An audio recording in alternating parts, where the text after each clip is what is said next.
Malakas ang ulan nang mapansin ni Marco ang kakaibang lamig na bumalot sa bahay.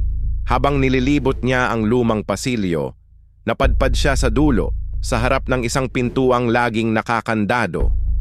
Wala siyang maalala kung kailan ito huling nabuksan, pero may kakaibang panghihikayat na hindi niya mapigilan.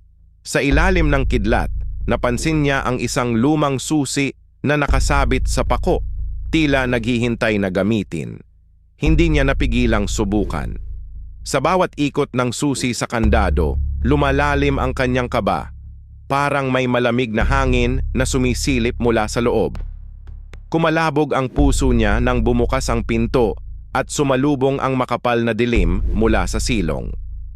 Wala siyang makita, pero ramdam niya ang malamig na hangin na tila yumayakap sa kanya, pumapalibot at sumisipsip ng init ng katawan. Isang anino ang gumapang palabas, unti-unting sumisipsip ng liwanag mula sa bombilya sa kisame. Unti-unting lumabo ang paligid, parang naglalaho ang mundo sa paligid niya. Naramdaman niyang hinihila siya papasok, hindi makasigaw, parang kinukuhanan ng hininga, nawawala ang sarili.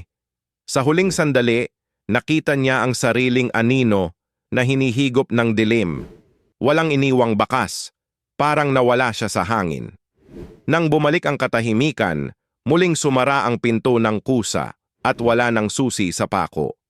Sa bawat gabi, may bagong lamig na nanunuluyan sa bahay at unti-unting nakakalimutan ng lahat kung sino si Marco.